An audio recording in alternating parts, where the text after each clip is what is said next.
दिल्ली मुंबई की are value 2 से ज्यादा हो गई है। महामारी की शुरुआत के बाद ये पहली बार हो रहा है जब इन दो महानगरों की आर वैल्यू 2 से ज्यादा हुई है। साथ ही देश में कई महीनों तक 1 से कम रही आर वैल्यू अब बढ़कर 1.22 हो गई है। आर वैल्यू का ज्यादा होना इस बात का संकेत है कि कोरोना केस अब बढ़ने लगे हैं। कोरोना के एक्टिव केसेस में गिरावट शुरू होने के लिए आर वैल्यू का 1 से कम होना जरूरी है। आर वैल्यू से जुड़े ताजा आंकड़े क्या हैं? आर वैल्यू को लेकर Indian institute of mathematical sciences के आंकड़े बताते हैं कि देश की आर वैल्यू 1.22 है। चिंता वाली बात यह है कि दिल्ली और मुंबई में ये 2 से ज्यादा हो गई है। दिल्ली की आर वैल्यू 2.54 है और मुंबई की 2.01। पुणे, बैंगलोर, कोलकाता और चेन्नई जैसे बड़े शहरों की आर वैल्यू 1 से ज्यादा है। क्या ये तीसरी लहर की शुरुआत का संकेत है? दरअसल आर वैल्यू का सीधा संबंध केसेस बढ़ने या घटने से है।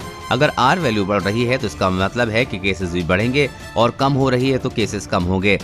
केसेस कम होने के लिए जरूरी है कि आर वैल्यू 1 से कम हो।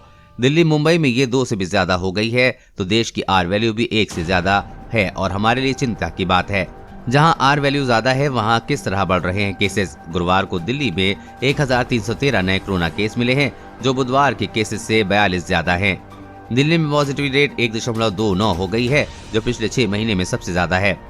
महाराष्ट्र में गुरुवार को 5368 नए कोरोना केस मिले हैं जिसमें से 3671 केवल मुंबई में मिले हैं। बुधवार को मुंबई में 2510 केस मिले हैं यानी कि एक दिन में ही नए केसेस 40% बढ़ गए हैं। मुंबई में पिछले एक हफ्ते में नए केसेस करीब 5 गुना बढ़ गए हैं। कर्नाटक में गुरुवार को 707 नए मरीज मिले थे जिसमें से 565 केवल बेंगलुरु मिले। बुधवार को कर्नाटक में कोरोना से हुई 6 मौतों में से 4 बेंगलोर से हुई हैं। देश और दुनिया की हर अपडेट पाने के लिए चैनल को सब्सक्राइब करें।